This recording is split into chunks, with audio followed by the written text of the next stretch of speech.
Assalamualaikum warahmatullahi wabarakatuh. Perkenalkan, nama saya Puja Odimanaf dengan NPM 020324111317 bersama rekan saya Nurlinda Onder dengan NPM 020324111029. Kami berdua akan memaparkan materi dengan tema Strategi Perencanaan Pendanaan Pembangunan Nasional.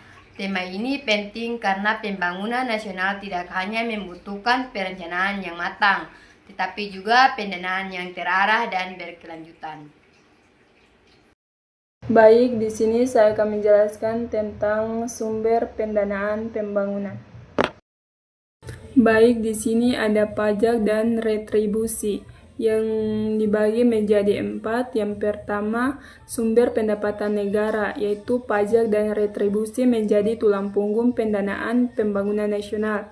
Dan yang kedua, optimalisasi penerimaan, yaitu peningkatan kepatuhan wajib pajak dan perbaikan sistem administrasi perpajakan. Dan yang ketiga, alokasi yang tepat, itu adalah distribusi dana pajak untuk mendukung program pembangunan prioritas nasional. Dan yang terakhir atau yang keempat, keadilan perpajakan, yaitu penerapan sistem progresif untuk pemerataan beban sesuai kemampuan ekonomi masyarakat. Pinjaman dalam negeri, yaitu dibagi menjadi 4 juga. Yang pertama, sumber dana domestik, yaitu memanfaatkan dana dari pasar keuangan dalam negeri untuk mendukung pembangunan nasional. Dan yang kedua, obligasi pemerintah, adalah instrumen utang yang terbitkan pemerintah untuk membiayai proyek infrastruktur dan program pembangunan.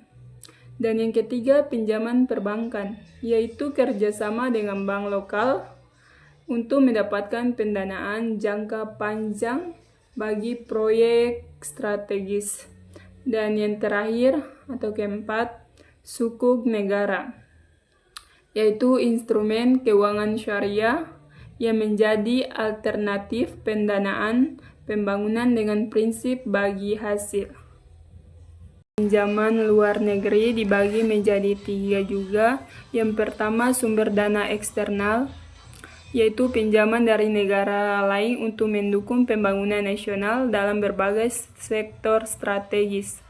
Dan yang kedua, syarat dan ketentuan, itu memiliki persyaratan tertentu seperti bunga, jangka waktu, dan mekanisme pengembalian yang disepakati bersama.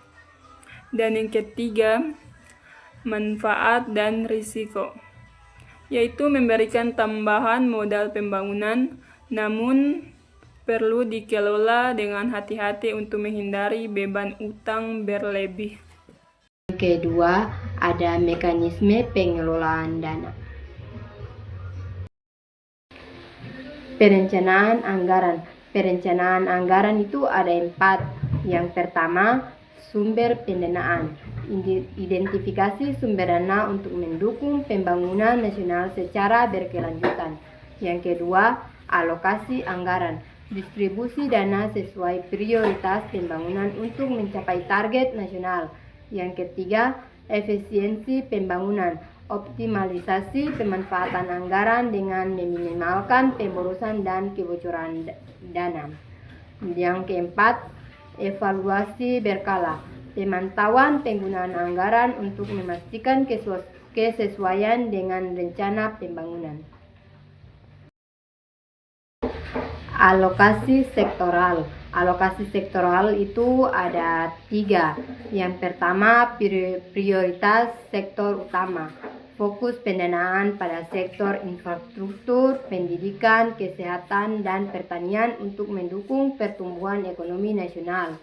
Yang kedua, distribusi anggaran.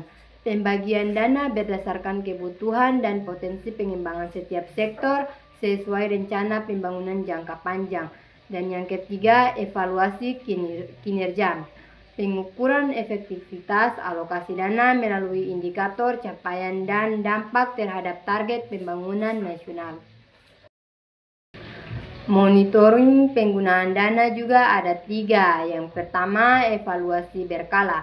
Pemantauan rutin terhadap penggunaan dana untuk memastikan efektivitas dan transparansi dalam pelaksanaan program pembangunan.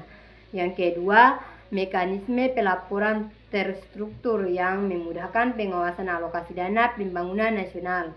Dan yang ketiga, audit independen.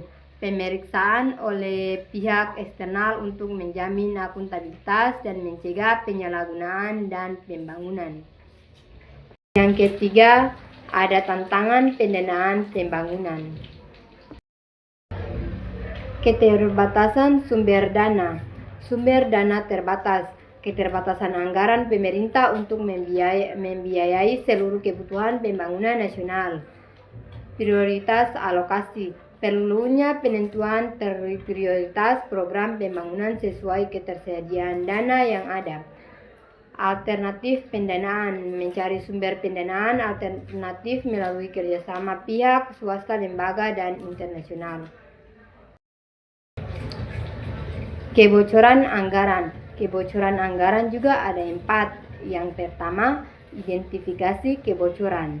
Audit menyeluruh untuk menemukan titik-titik kebocoran anggaran dalam sistem keuangan negara. Yang kedua, penguatan pengawasan. Implementasi sistem monitoring yang ketat untuk mencegah penyalahgunaan dana pembangunan nasional. Yang ketiga, transparansi pengelolaan. Pelaporan terbuka tentang penggunaan anggaran untuk meningkatkan akuntabilitas dalam pendanaan pembangunan. Dan yang keempat, sanksi tegas. Penerapan hukum berat bagi pelaku korupsi untuk mengurangi kebocoran dana pembangunan nasional.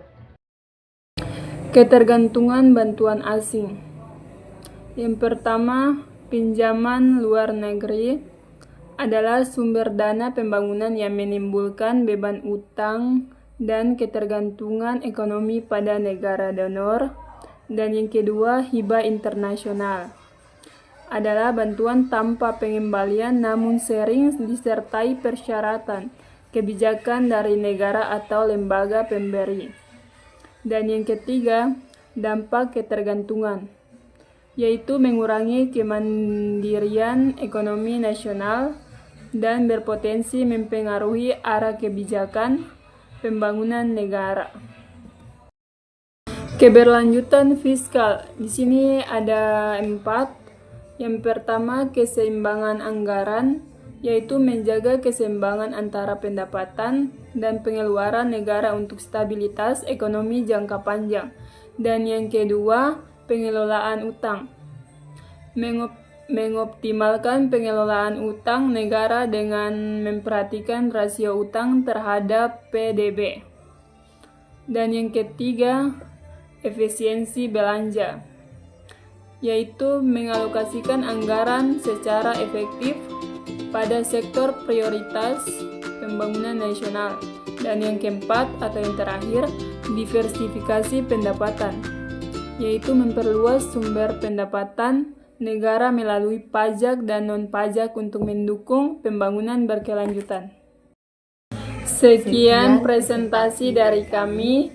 Wassalamualaikum warahmatullahi wabarakatuh. Bye-bye.